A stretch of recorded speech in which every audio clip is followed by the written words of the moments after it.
Marsley May, and I'm a freelance digital artist. And today I want to talk to you about International NFT Day and what the heck are NFTs anyways. So I hope that you find this video helpful and informative.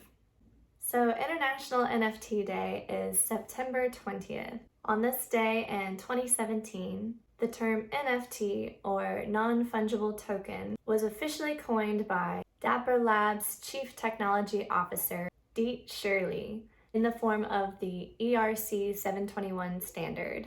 Okay, so let's back it up for a second. What the heck is an NFT anyways? So NFT stands for non-fungible token. And this term has become really popular recently, so I'm sure that you've heard of it. But the term non-fungible has been around for actually a long time. So the word fungibility refers to the interchangeability of an asset. Basically, anything that's fungible is replaceable with something that is an equal value. Therefore, you can deduce that non-fungible token means that these tokens are unique and cannot be interchangeable. So basically, an NFT is a cryptocurrency. It's a token that exists on the blockchain. What differentiates an NFT from other cryptocurrency tokens is that an NFT, first of all, can represent anything. An NFT can be a piece of art, it could be a ticket for like a concert or a raffle. It can represent like an asset inside of a video game, like a skin for your character or for your ship or something. NFTs could grant you access to special events. So the possibilities of NFTs are truly endless. And one benefit of NFTs is that this digital representation of whatever it is that you're possessing exists on the blockchain forever. In your wallet or whoever owns the NFT's wallet. This kind of information can be used down the road later when we have social apps that connect to our wallet, so that other people can view your NFTs, see what communities you're a part of, see what kind of events you like to go to, etc. So yeah, there's a lot of use case for NFTs. The big difference between NFTs and other cryptocurrency tokens, though, is that, for instance, say you hold Ethereum and someone else also holds Ethereum. It doesn't matter how much Ethereum you hold or how much Ethereum they hold. Basically, Ethereum has a price, and that price will change. And when the price changes, it changes for the both of you because, Ethereum equals blank. But a non-fungible token, it holds a value entirely on its own. So if you hold this NFT, nobody else holds that NFT. So its value is independent, it stands alone. So basically, the holder of the NFT decides the value of the NFT. Whether or not it sells for that value, if the owner is trying to sell it, is another thing entirely. But that's one way to look at the price of NFTs compared to like a cryptocurrency. It's not the same thing, but at the root of it, it is a crypto token, basically. I think one of the biggest things about NFTs is proof of ownership.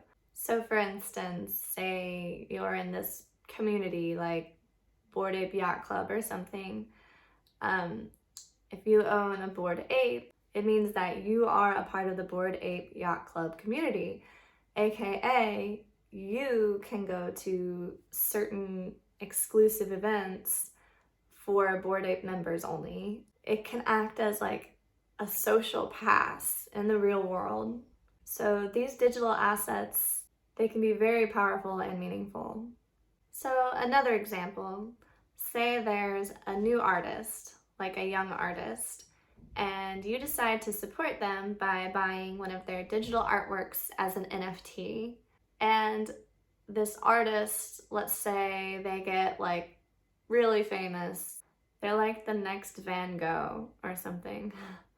And you still own that original NFT that they sold to you however long ago, and it still exists in your wallet on the blockchain, and you can prove that, and anyone can see that. Say this artist wants to show appreciation for the early holders and early supporters of their work. So you could potentially be gifted like a really nice piece of art in the future or something from that artist because you were an early supporter. And then you can brag to all your friends how you were an early supporter and you can prove it.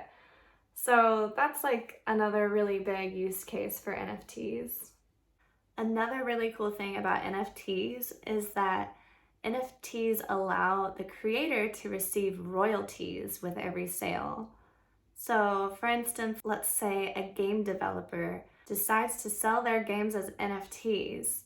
This allows money to move into the game developer's hands rather than having to deal with middlemen who end up taking money away from the actual creators. So really, I think this is a positive thing moving forward for creators in general. I think that this is going to be a brilliant way for people making art, video games, content of any kind. I think it's going to be really amazing for them to get paid what they deserve. But the point is that NFTs don't have to just represent artwork.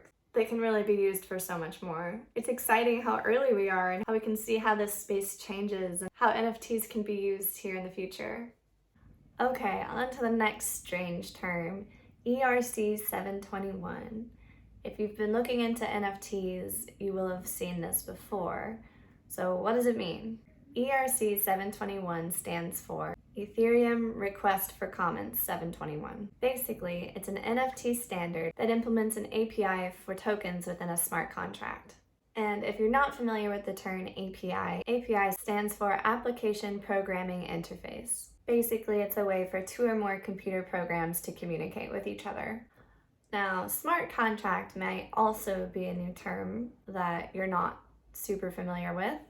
So a smart contract is a self-executing digital agreement that enables two or more parties to exchange anything of value in a transparent and conflict-free way while avoiding the need for a third party.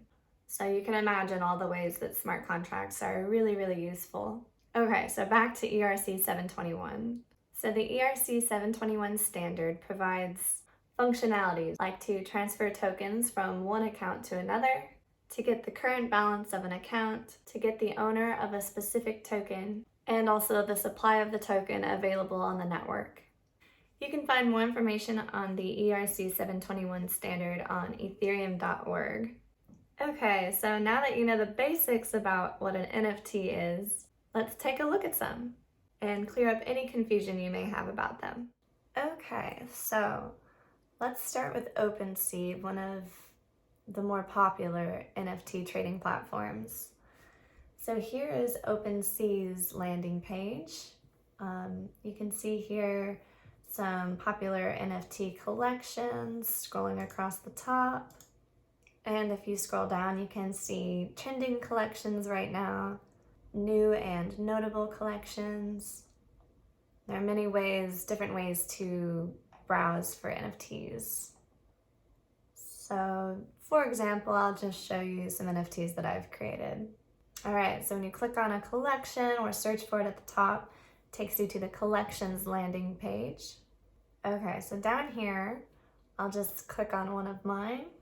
So on this page, you can see the price history of the NFT. You can see who currently holds that NFT, description written by the artist or creator, a little bit about the collection, and some actual metadata for the token.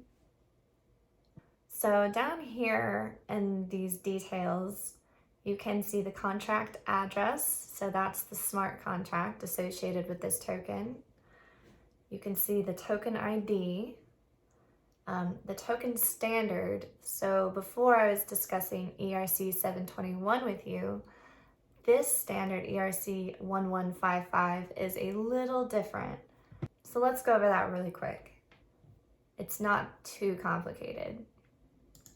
So there are a few different Ethereum request for comments standards out there. Basically, ERC-721 says that each token is unique. ERC-20 does the opposite. So it says that this token is fungible. For example, this token could represent virtually anything in Ethereum.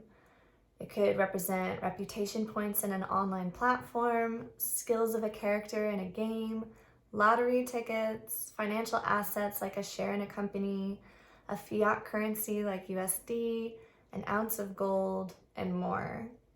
In other words, they have a property that makes each token be exactly the same in type and value as another token. For example, an ERC-20 token acts just like an ETH, meaning that one token is and will always be equal to all the other tokens. So that is exactly the opposite of the ERC-721, which says that each token is completely unique and unlike any other token. So let's return to ERC-1155, the type that OpenSea has. So this is the multi-token standard.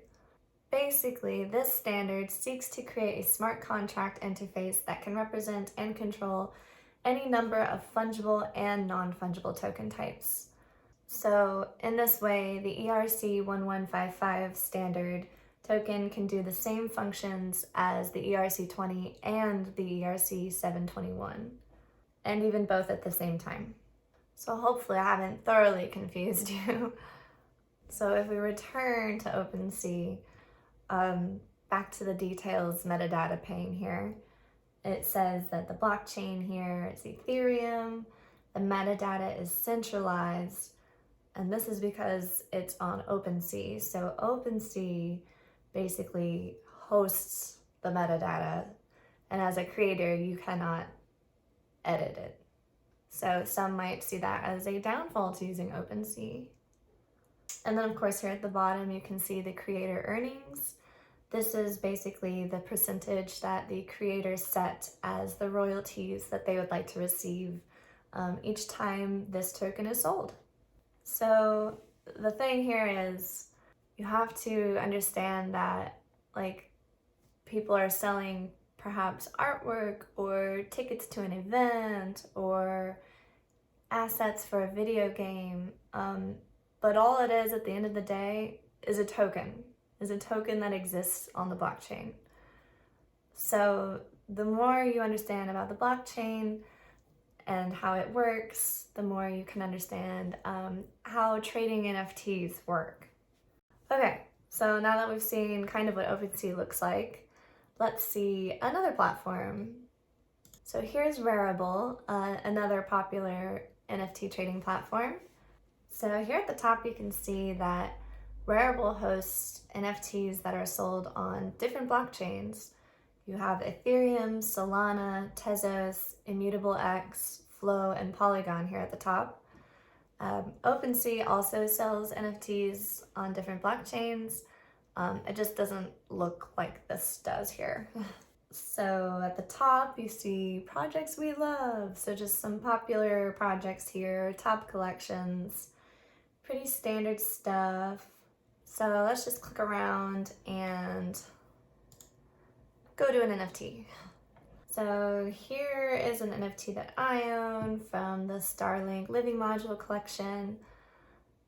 And so basically there's the NFT right there. At the top right corner you can see the creator of this token and the current owner. Give it a little like. Down below the NFT visual you can see the description, latest bids, and the details. So here you see Ethereum ERC-721. That indicates that this NFT exists on the Ethereum blockchain under the ERC-721 standard.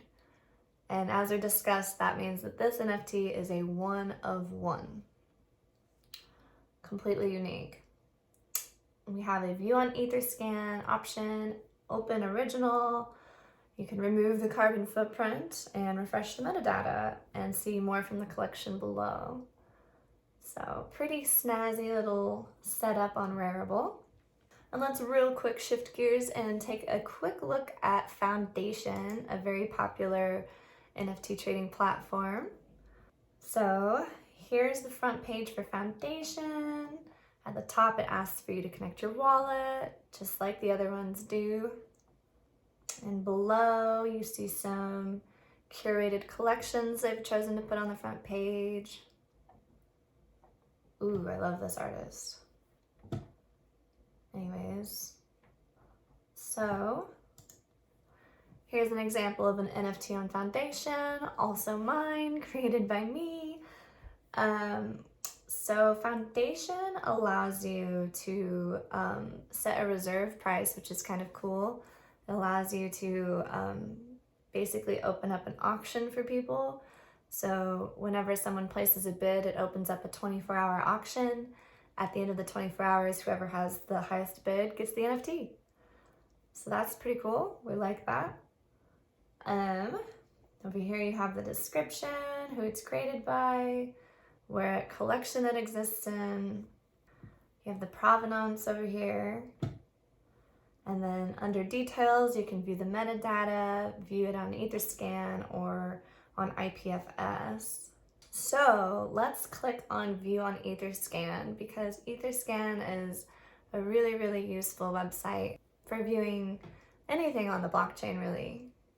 Okay, so here is what Etherscan looks like when you are looking at an NFT. So we have the NFT here on the left, the name at the top, and the owner of the NFT below that. This would be your wallet address up here. I have an ENS domain, which is Ethereum name service. It's an NFT that allows you to link your wallet address to a domain name. So I chose Marsley May, it's pretty clear. So we have the minimum price, last sales, the owner, which you can see here. Technically, Foundation, the market, owns this NFT, even though I'm the creator. You'll notice that's how it is with most of these platforms.